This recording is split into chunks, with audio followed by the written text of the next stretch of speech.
어제 오늘 본문의 말씀은 하나님께서 가장 어려웠던 이스라엘의 상황을 반전시키시는 장면을 우리에게 좀 상세하게 보여주고 계십니다. 엄청난 병거 소리와 말소리와 큰 군대 소리를 듣게 하셨던 하나님이 겁에 질려서 모든 것을 놓고 몸만 빠져나가게 하셨습니다. 그래서 아람 진영에는 그냥 그대로 다 남아 있었습니다. 이 사실이 가장 먼저 나병 환자들에게 알려졌습니다. 발견됐습니다.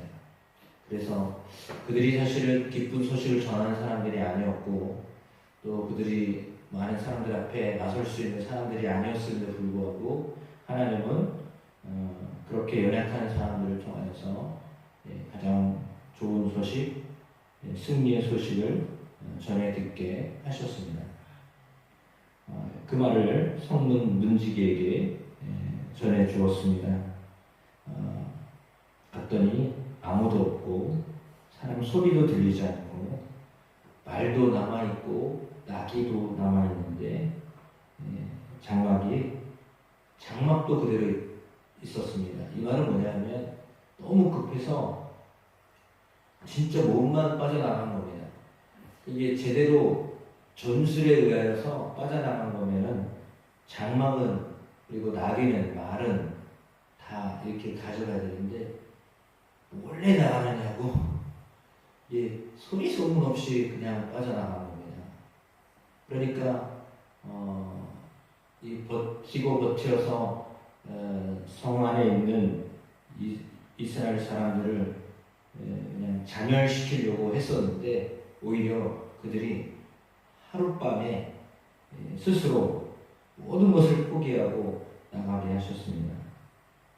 하나님은 참 하나님이 놀랍게 일을 하시는 것이 며칠을 걸려서 공들였던 일이요 하룻밤에 다 끝나게 하십니다.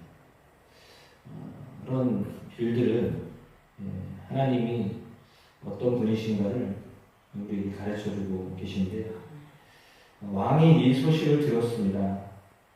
12절 말씀에 왕이 밤에 일어나 그의 신복들에게 이르되 아람 사람이 우리에게 행한 것을 내가 너희에게 알게 하노니 그들이 우리가 죽인 것을 알고 있으므로 그 진영을 떠나서 들에 매복하고 스스로 이르기를 그들이 성읍에서 나오거든 우리가 서로 사로잡고 성읍에 들어가겠다 한 것이라 하니 그랬습니다. 왕은 참 의심이 많은 사람입니다. 오죽하면 그 나병 환자들이 와서 이 기쁜 소식을 전했겠습니까? 그런데 이거 잘못하면 우리가 매복한 아람 군대에 의해서 죽게 되었으니 나가서는 안 된다. 근데 또 그 말은 또 들었으니 반응은 해야 될 거 아니에요. 참 애매한 사람입니다. 의심도 많고 또 요즘 말로 말하면 간증을 들었는데 간증이 맞는 것 같긴 한데 참 이거 어떻게 확인해야 될지 모르겠던 거예요. 그래서 묘언을 짜내야 되는데 묘언도 못 짜내요. 참 그렇습니다. 그때 신하 중에 한 사람이 나타나서 대답을 합니다. 청하건대 아직 성중에 남아있는 말 5마리를 취하고 사람을 보내어서 정탐하게 하소서. 그것들이 성중에 남아있는 이스라엘 온 무리. 그리고 이스라엘을 어떻게 표현했습니까? 멸망한 이스라엘 온 무리 이렇게 표현합니다. 자기들이 이미 다 멸망했다는 거죠. 그쵸? 남의 자식 잡아먹고 이제 내 자식 잡아먹게 되는 상황이니까 그런 상황이니까 멸망한 거죠. 스스로도 말을 하는 거예요. 지금 멸망했다. 우리는 다 망했다.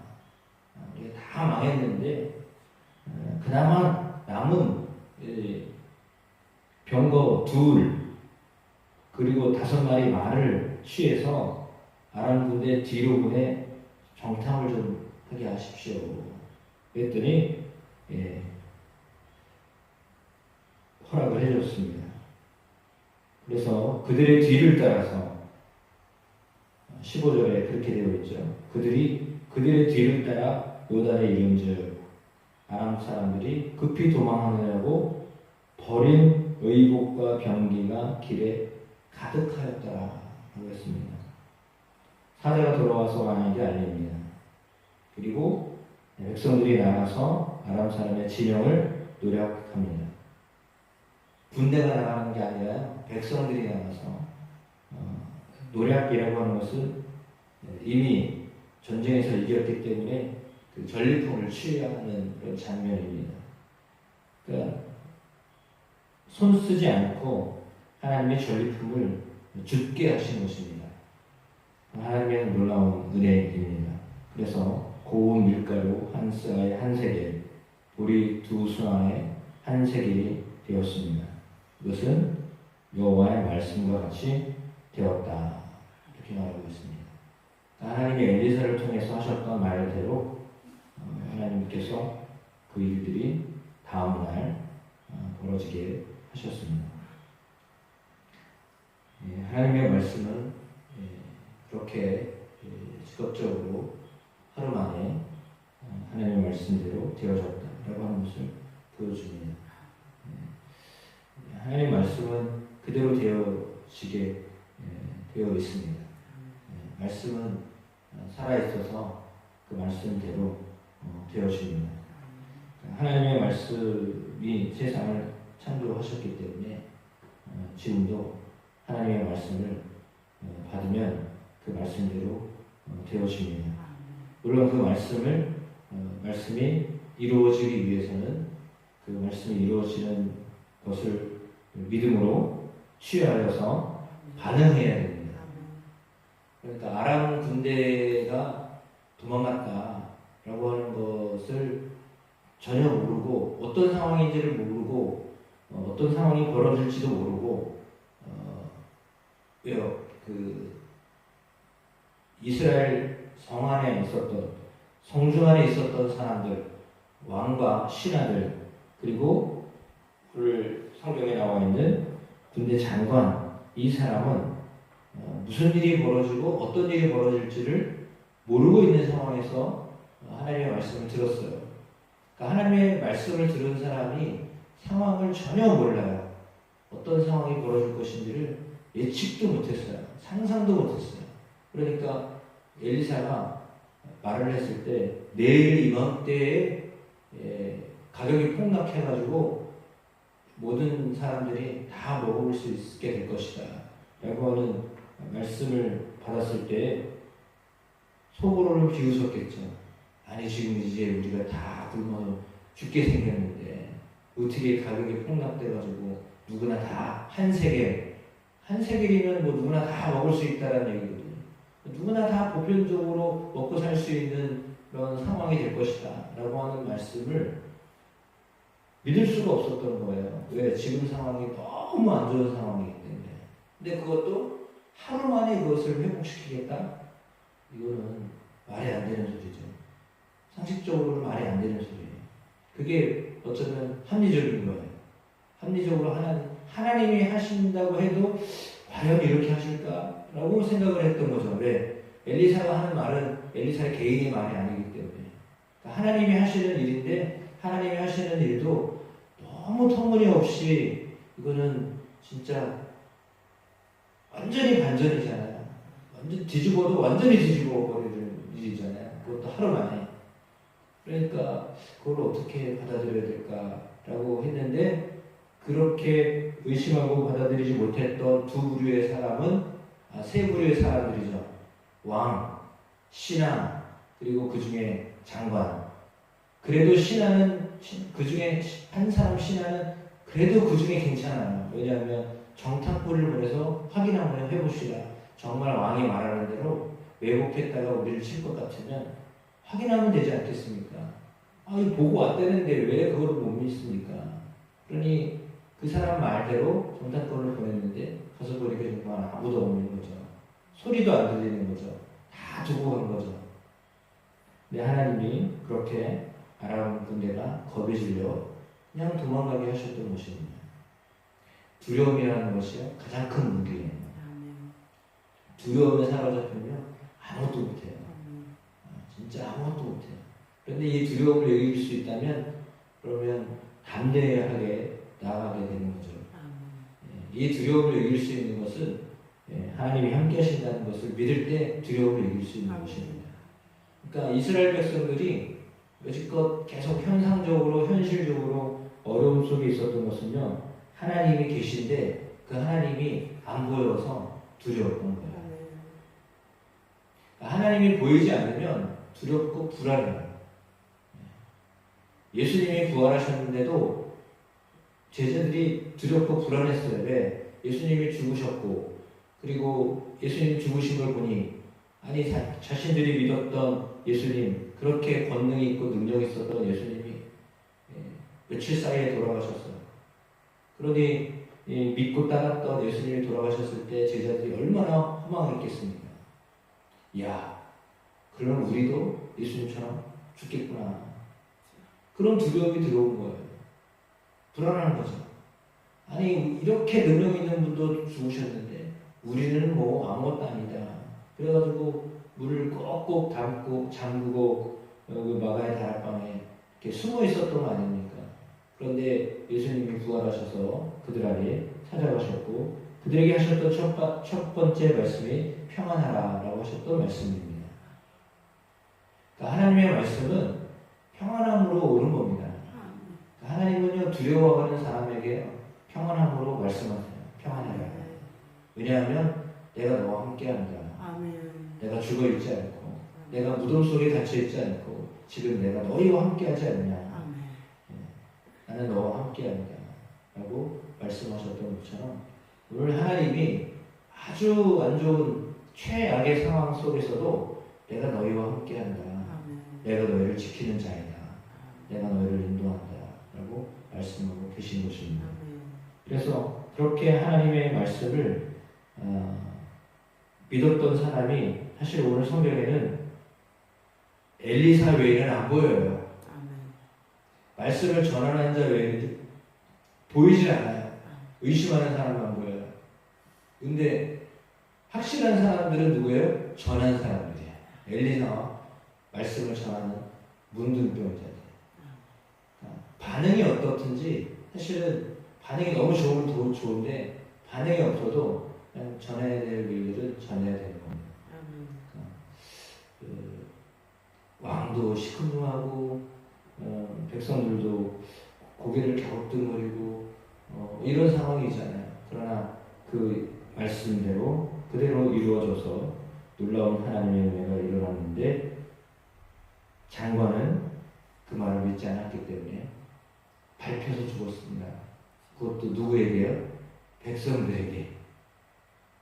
그러면 이 사실은 뭘 의미하냐면 이 사람이 어떤 사람이었는가를 알려줘요.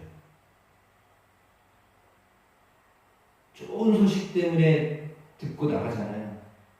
그러면 이 장관이 야 그럼 같이 가자 이렇게 돼야 되는데 백성들이 요동하면서 움직이는데도요 이 사람은요 혼자서 안 믿어요. 그러다가 밟혀 죽었어요. 이 사람이 어떤 사람이냐? 엄청 고집쟁이. 고집 부리면 참 대책 없어요. 고집이라는 게 어떻게 보면 참 멋있다. 멋있는데 저 사람 끝까지 그러네. 근데 어떻게 반대로 말하면 상당히 우둔한 거야. 왜냐면 안 듣는다는 거예요. 말을 안 듣는 것보다 어리석은 사람이 없어요. 자기가 최고라 생각하기 때문에 안 듣는 거거든요. 근데 들을 줄 알아야 돼요. 들을 줄 아셔야 됩니다. 그러니까 이 장관은요, 자기 확신 가운데 있었던 사람이에요. 그러니까 자기 확신이 있는 사람이니까 안 듣는 거예요. 내 말이 최고지. 내가 지금 가장 똑똑해. 누가 무슨 말을 해도 내가 하는 말이, 내가 하는 생각이 제일 합당하고 옳아. 이런 생각을 가지고 있기 때문에 말이 안 들리는 거예요. 안 들려요. 안 들려서 그러는 거예요. 들린다면 그렇게 반응하겠어요. 근데 그 말을 해도 귀담아 듣지를 못하는 거죠. 딱딱하기 때문에 그런 겁니다. 그러니까 부드러워야 돼요. 부들부들해야 돼요. 부드러워지면, 그래서 성령은 우리의 마음을 부드럽게 해요. 성령이 오시면 사람이 유해지게 하셔서 그냥 그런 사람이 되게 하는 거예요. 수용력이 있는 사람이 되게 하는 거예요. 그러니까 하나님의 사람은요, 포용력이 있는 사람이지 굳고 강해가지고 부러질 것 같은 사람이 아니라는 거예요. 성령은요, 부드럽게 역사하셔요. 오늘 말씀에 또 나와 있는 것처럼 하나님은 이 역사 가운데 강조 들어오십니다. 그래서 그 하나님 앞에서 그냥 겸손하게 하나님이 하신다고 하면 하나님 하시는 믿습니다. 그리고 따라가면 됩니다. 그러면 그 기쁜 소식을 경험하는 사람이 됩니다. 그러니까 소식을 들었는데 다 듣죠. 들었는데 경험을 못하는 거예요. 그러니까 좋은 소식을 들었는데 그 소식만 들었지 경험을 못하는 거죠. 누리지 못하는 거죠. 사실은 누려야 되는 거거든요. 그게 진짜잖아요. 아무리 좋은 소식도 들으면 뭐합니까? 그걸 누려야죠. 경험을 해야죠. 장관이 그런 사람이었거든요. 그래서 우리가 하나님의 말씀을 들으며 그 말씀을 누리는 자가 되어야 하겠습니다. 하나님은 하나님의 말씀을 그대로 지키시는 하나님이시고 그 말씀을 누리도록 하시는 분이십니다. 그런데 하나님은 어떻게 하시는 하나님이시냐? 풍성하게 누리게 하시는 하나님이십니다. 이걸 믿어야 됩니다. 하나님은요, 부요함을 경험하게 하시는 하나님이세요. 그 하나님은, 나는 지금 이 정도도 괜찮아요. 그 하나님이 일하시는 것을 안 보겠다는 얘기예요. 하나님이 부어주실 때는 그 부어주심을 아주 경험하셔야 돼요. 기뻐함으로 그렇게 하나님의 역사하심을 보게 되는, 경험하게 되는 은혜가 하나님으로부터 여러분의 삶 가운데 일어나게 되기를 주 예수의 이름으로 축복합니다. 그래서요, 이거는 완벽한 승리입니다. 완전한 승리입니다. 모든 백성이 나가서 전리품을 넣는 거. 어떻게 전쟁에서 백성들이 나가서 전리품을 주워와요? 군인들이 전쟁에 나갔다가 주워오는 거지. 백성까지 나가서 주워왔다. 이거는 완벽하게 이겼다는 거예요. 하나님은 완벽한 승리를 갖게 하십니다. 여러분의 삶의 문제도 하나님이 완벽하게 하십니다. 그 하나님을 믿으며 나아가는 오늘 하루가 되시기를 주의 이름으로 축복합니다.